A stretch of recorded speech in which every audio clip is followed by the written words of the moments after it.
இன்றைக்கி ஒரு உண்மையை சொல்லட்டுமா? இது ஒரு நாள் ஒரு ஆள் எனக்கு சொன்ன கதை தான். ஏன்னு கேளுங்க. ஒரு நாள் எல்லோரும் நல்லா இருக்கலாமா? அதை கேட்கணும். எல்லோரும் நல்லபடியாக இருங்க, சரியா?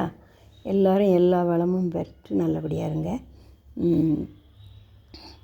ஒரு நாள் என்ன பண்ணேன், உட்காந்துட்டு பக்கத்து வீட்டுக்காரங்க அவங்க மெட்ராஸ்காரங்க அவங்க சொன்னது, அவைய ஒரு கதை மாதிரி சொன்னாங்க. ஒரு நாள் முத்தெடுக்க போனாவலாம் கடலுக்கு. அப்போ அண்ணன் தம்பி கூட போனால் முக்கி வச்சுருவானோ முத்தெடுக்க. அது முங்கி எடுக்கணுமாம்ல, கடலுக்குள்ளே போய் முங்கி அந்த முத்தை எடுத்துகிட்டு வரணும். அதே அக்கா தங்கச்சி புருஷனாக இருந்தால் எப்படினாலும் கையில் இழுத்து கொண்டு வந்துருவானோ வெளியே அப்படின்னு சொல்கிறாவ. ஆனால் நிறைய பேர் அக்கா தங்கச்சி புருஷனே ஏன் இருக்கான்னு கேட்குறவனும் இருக்கான், என்கிட்டே கேட்கவனும் இருக்கான், கேட்காத நல்லா இருக்கட்டுன்னு நினைக்க பிள்ளைகளும் இருக்குது. நம்ம அண்ணன் தம்பியும் நல்லா இருக்கணும்னு நினைக்க பிள்ளைகளும் இருக்குது. எனக்கு கூட இப்போ ஒரு விஷயத்தில் அதை சொல்ல முடியல, என்னால் நிறைய விஷயத்த சொல்ல முடியலம்மா. நிறைய உண்மைகள் தெரியும், நம்மளால் அதை போட்டு உடைக்கிறதுக்கு முடியலை. ஒன்று கவர்மெண்ட் பிரச்சனை வந்துடும், ஒன்று குடும்ப பிரச்சனை வந்துடும், ஒன்று இந்த போலீஸ் பிரச்சனை வந்துடும். அப்படியெல்லாம் உண்மைகள் நிறையா இருக்குது. நானும் அதை சொல்லிடலாமான்னு பார்த்தா சொல்லவே கூடாது அப்படிங்கவ எங்கள் வீட்டிலலாம். அதெல்லாம் சொல்லாத அப்படின்னு சொல்லிட்டாவ. அதனால தான் அப்படிப்பட்ட உண்மைகளெல்லாம் சொல்லாமல் கொஞ்சம் நம்மளுக்கு தெரிஞ்ச எல்லாத்துக்கும் புரித மாதிரி உண்மையும், உங்களுக்கெல்லாம் ஒரு நன்மை நடக்கிற மாதிரி உண்மையும் சொல்லணும்னு நான் இருக்கேன். எல்லா உண்மையும் நன்மை நடக்க தான் செய்யும், ஆனால் அதை சில விஷயத்தை சொல்ல முடியல. இப்போ என்ன தெரியுமா இன்றைக்கி சொல்ல போகிறது?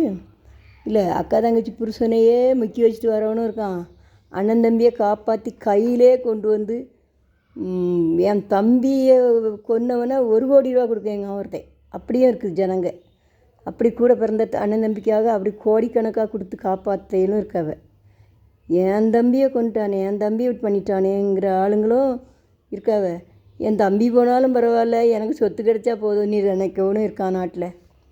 என் அக்கா போனாலும் பரவாயில்ல, என் தங்கச்சி போனாலும் பரவாயில்ல, அவள் பிள்ளைய போனாலும் பரவாயில்லன்னு நினைக்கவும் இருக்கான். தனக்காகவே வாழுறது ஒரு வாழ்க்கையே கிடையாது. நம்ம பொங்குன சோத்தில் இவ்வளோ சோறு வேறு ஆளுக்கு கொடுத்தோமா, அது ஒரு நன்மை தான். நம்ம சம்பாதிக்கிறதுல ஒரு பிள்ளையை படிக்க வைக்கோமா, அது ஒரு பெரிய நன்மை தான்.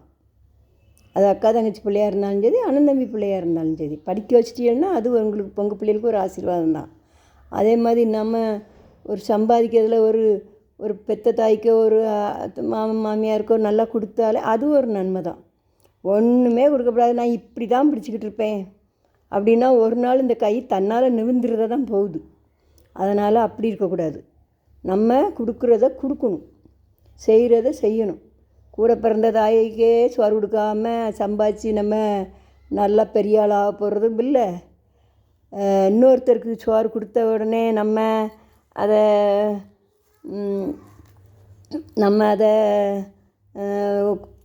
குறைஞ்சி போகிறதும் இல்லை. என்ன கேட்டால் அந்த கூட பிறந்த பிறவிக்கு ஒரு ரூபாய் சோறு கொடுக்காம அதான் ஒரு வீட்டில் சொன்னாவலாம், அந்த வீட்டுக்கு போட்டும் எத்தனை 5-6 அண்ணன் தம்பி பெத்த சொந்த அக்கா தங்கச்சி வராலாம், நான் உங்கள் வீட்டுக்கு வரேன்னா வேண்டாம் நீ அங்கே போன்ட்டானா.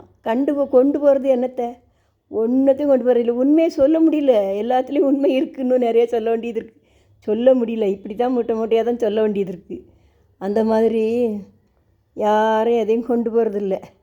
எல்லோரும் சம்பாதிச்சதை இங்கே தான் விட்டுட்டு போகிறோம். அதனால் யார் வந்தாலும் இவ்வளோ சோறு போடுங்க, யார் வந்தாலும் ஒரு பெத்த தாய்க்கு சோறு கொடுங்க, ஒரு அக்கா தங்கச்சி வந்தால் நல்லா சோறு கொடுங்க.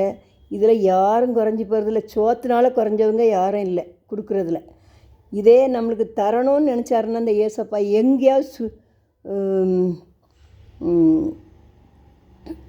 இந்த கடவுள் எல்லாருக்கும் ஒரே கடவுள் தான். நீங்கள் கும்பிடுறதும் நாங்கள் கும்பிடுறதும், நீங்களும் அதே மாதிரி ஒரு கடவுளை நீங்கள் நல்லா நீங்களும் உங்கள் கடவுளை நினச்சிக்கோங்க. எந்த கடவுள்னாலும் சரி, நமக்கு கும்பிட்ட கடவுள் நமக்கு தரணுன்னா நம்மளுக்கு கூரையை பிச்சுக்கிட்டு கொடுப்பாரும்ப. ஒருத்தன் நான் கொண்டு கதவை திறன்னு தட்டினாவலாம், நான் திறக்க மாட்டேன், திறக்க முடியாது. திருப்பியும் வந்து தட்டிச்சான், திருப்பி கூரையை பிச்சுக்கிட்டு உள்ளே இறக்கிட்டு போச்சான். ஒரு அண்டாவில் தங்கமும் வெள்ளியும் பொண்ணுமாக கொண்டு இறக்கிட்டு போச்சான்.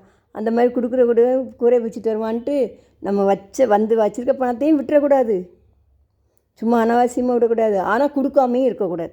இந்த ரெண்டும் எனக்கு ஒரே இது தான். கொடுக்காம அப்படியே இறுக்கியும் பிடிக்கக்கூடாது. பிடிச்சா கொஞ்சம் லூஸாக தான் பிடிக்கணும். அப்போ தான் நம்மளுக்கு நிலைக்கும் ஒரு பண்டம். நிலைக்கிற மாதிரி நம்ம நடந்துக்கிடுவோம். எல்லோரும் நல்லபடியாக இருங்கம்மா.